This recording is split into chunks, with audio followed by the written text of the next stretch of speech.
বেশ কিছুদিন ধরেই বাঘের আতঙ্কে ঘুম উড়েছিল পাথর প্রতিমার বাসিন্দাদের। রাত হলেই বাঘের হুংকারে বুক কাঁপছিল মানুষের। দুপুর গড়ানোর আগেই কাজ ফেলে রেখে ঘরে ফিরছিল গ্রামবাসীরা। ছোট ছেলেমেয়েরাও ঘরের বাইরে যেতে ভয় পাচ্ছিল। বাঘ ধরতে সব ধরনের চেষ্টা চালাচ্ছিল বন দপ্তর। পাশাপাশি নেওয়া হয়েছিল সুরক্ষা ব্যবস্থাও।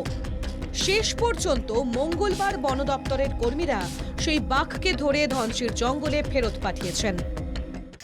প্রথমে দেখেছিলাম একটা বাঘ এসছে, কালকে থেকে শুনছি যে দুটো বাঘ এসছে। একটা চলে গেছে দক্ষিণে এবং একটা এখানে আছে।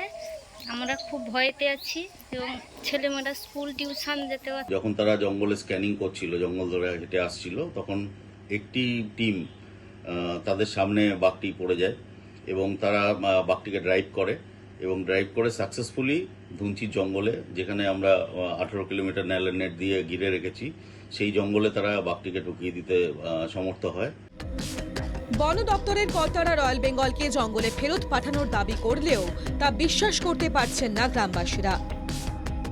ওরা বলছে যে বাঘ পার করে আজকে বিগত 3 মাস ধরে এটা চলছে, আমাদের নদী খালে গেলে সংসার চলছে।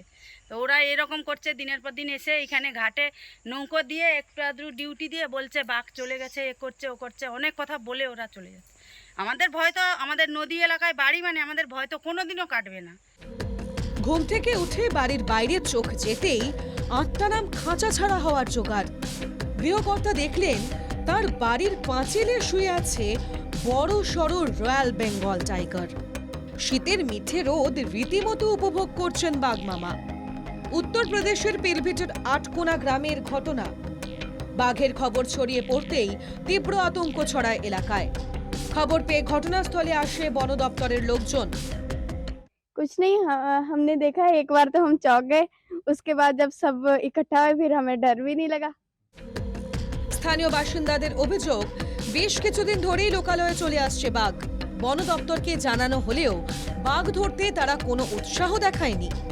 लोगों ने फोन करे, पुलिस को भी नंबर करा, पुलिस भी आई, बनवा की टीम भी आई, फिर पूरी रात रखाई करते रहे। मतलब घूम 5-6 महीने से रहा लगातार। बहुत बार कहा, पकड़ते ही नहीं, देखते हैं कहते गन्ना है, फसल है। কেন লোকালয়ে বারবার বাঘ ঢুকে পড়ছে, এই প্রশ্নটাই আজ সবচেয়ে বড় হয়ে উঠেছে। বিশেষজ্ঞরা মনে করছেন জঙ্গল ধ্বংসের ফলে একদিকে বাসস্থান হারাচ্ছে বাঘ সিংহের মতো পশু, অন্যদিকে খাবারের অভাবেও ভুগছে তারা। সেই কারণেই লোকালয়ে হানা দিচ্ছে পশুরাজ। Bureau report, NKTV Bangla.